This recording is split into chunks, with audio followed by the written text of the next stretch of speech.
The alien kings feared her power, but they were destroyed by a human who was not afraid to stand beside her. 10 years later, a human found what the universe feared. You shouldn't have come here. What is this power? The desert sky burned gold beneath a dying sun. Wind moved across the sand like a whisper from another world.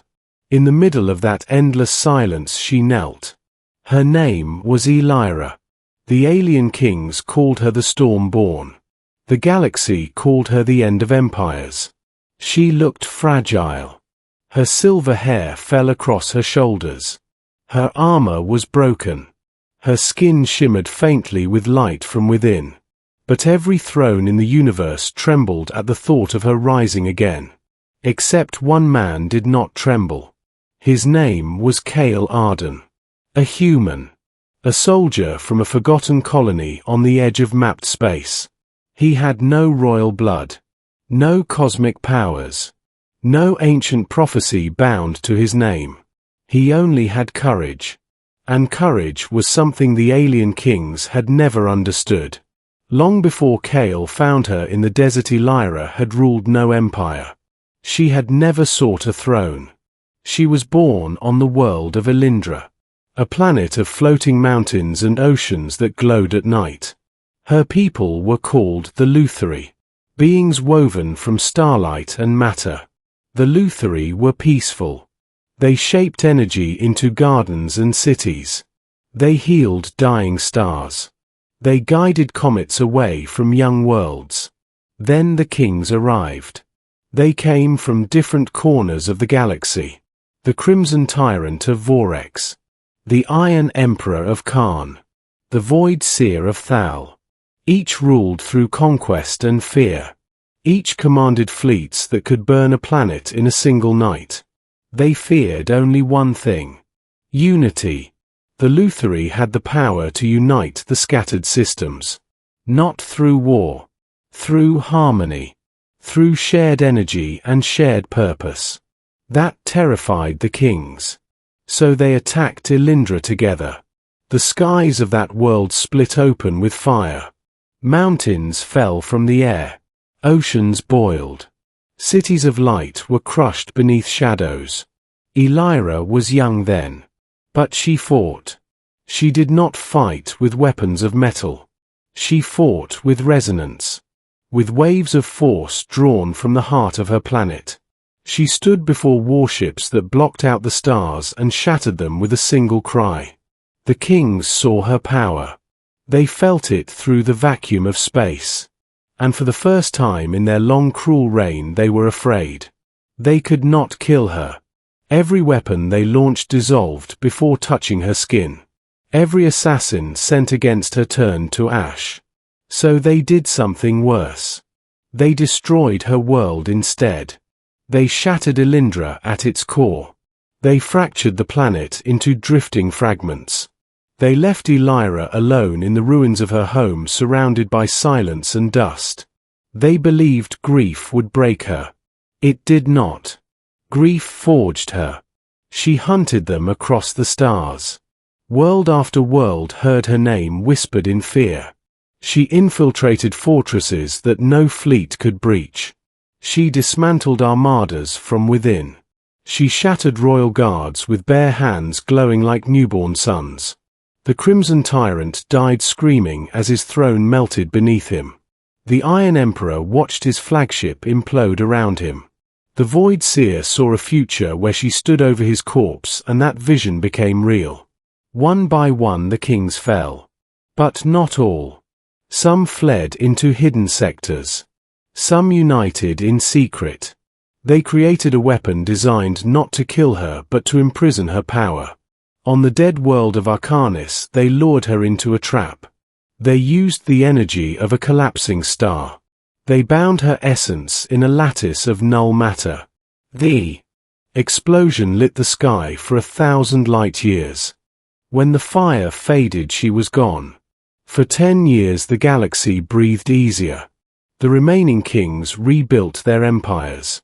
They spread stories that she had been destroyed. They told their subjects that hope was weakness. Then a human exploration ship crashed on Arcanis. Cale Arden was the only survivor. His crew had been searching for mineral deposits. Instead, they found ruins buried beneath sand. Structures that hummed with faint dying energy. Cale followed the signal. Deep beneath the surface, he found a chamber of black crystal. At its center, a woman knelt encased in fractured light. Even weakened, she looked dangerous. Beautiful. Unreachable. He did not know her history. He did not know kings feared her name. He only saw someone alone. He approached slowly. The air around her vibrated. Her eyes opened. They were not human eyes. They held galaxies. She expected another enemy. Another conqueror drawn by greed. Instead, she saw a man in damaged armor holding no weapon. His face was streaked with dirt and exhaustion. But there was no fear in him. "Who are you?" she asked. Cale swallowed. "A soldier. No one important." "You should leave," she said. "If they sense me awakening, they will come." He looked around at the broken chamber. Then at her chained in fading light. "You look like you need help." No alien king had ever offered her help. They had offered alliances. Threats. Worship. None had offered simple humanity. The lattice around her pulsed violently. The remaining kings had placed watchers across the sector. Her energy spike triggered alarms. Warships shifted course toward Arcanis. She felt them coming. "You cannot fight them," she warned. "They command fleets." Cale smiled faintly. "I cannot fight fleets. But I can buy time." He searched the chamber controls. He found the power core feeding the null lattice. If he reversed the polarity, it might collapse. It might also vaporize the planet. He did not hesitate. Above them, the sky darkened as alien vessels entered orbit.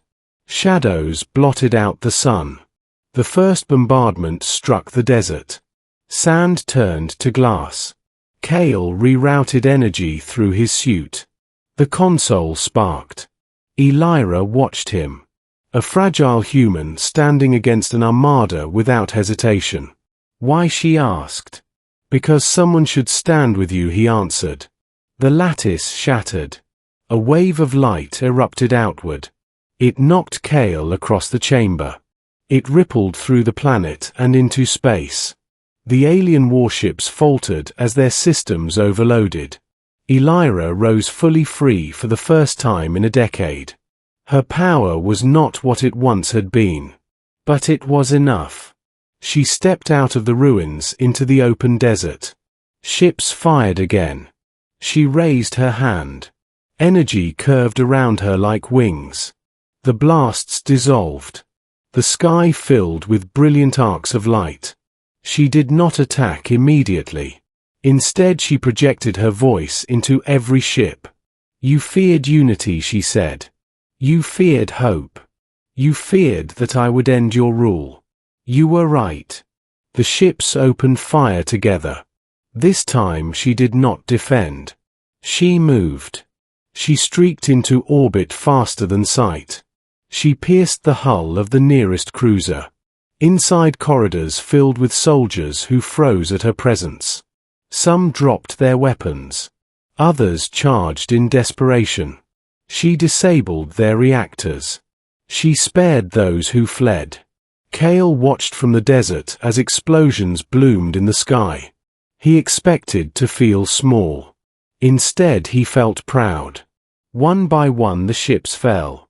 Not in destruction, but in surrender. Elira returned to the surface. Her glow softer now. "It is not over," she said. "The High King remains. The last and most powerful ruler. Hidden in a fortress carved from a neutron star fragment. Then we go to him," Cale replied. She studied him. "You may die." He shrugged. "Everyone dies. Few choose why." For the first time since Elindra fell, she felt something unfamiliar. Hope. They stole a damaged cruiser and set course for the High King stronghold. Along the way, worlds heard whispers. She lives. Rebellions ignited across systems long crushed under tyranny. Old allies emerged from hiding. The High King panicked. He gathered every remaining fleet. He fortified his fortress with shields powered by enslaved sons. When Elira and Kale arrived, the sight would have terrified any ordinary being. A ring of warships encircled a dark metallic citadel. Energy beams laced the void. Kale looked at her. Ready. She nodded. The battle that followed would be remembered for centuries. Kale piloted through impossible gaps. Elira stood atop the cruiser hull, channeling energy into precise strikes. Together they dismantled formations. But the High King unleashed his final weapon. A gravity lance capable of tearing apart planets. It fired directly at Elira. She tried to deflect it. Even she could not fully stop such force. Kale saw the beam tearing toward her. Without thinking, he redirected the cruiser. The gravity lance struck the ship instead. Metal twisted. Alarms screamed. Kale locked eyes with her one last time. Stand, he whispered.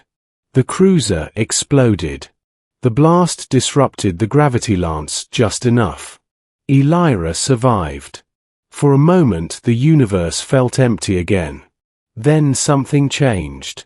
Human ships warped into the battlefield. Rebel fleets followed. Worlds inspired by one man who had stood without fear. They had traced Kale's signal. They had chosen to fight. Unity. The very thing the kings feared. With renewed strength, Elira breached the fortress. She confronted the High King in his throne chamber of dark matter. He mocked her grief. He boasted of Kale's death. You are alone again, he said. She shook her head. No. She carried Kale's courage within her. She carried the rebellion rising across the stars. She unleashed her full power. The throne shattered. The fortress cracked. The High King fell. When the battle ended, the fleets of tyranny were gone. The galaxy was quiet for the first time in centuries. Elira drifted above the ruins of the fortress. She could feel Kale echo in the energy field. A human life, brief yet bright. She did not rule. She did not take a throne. Instead, she traveled from world to world, helping rebuild. She spoke of a human who had not feared her, who had not feared kings. Statues rose not of conquerors but of unity. Children learned his name. And somewhere in the endless dance of particles and light, Elira felt him beside her. The alien kings had feared her power. But what they should have feared was the simple courage of a human here. Because power can destroy empires. But courage can awaken galaxies.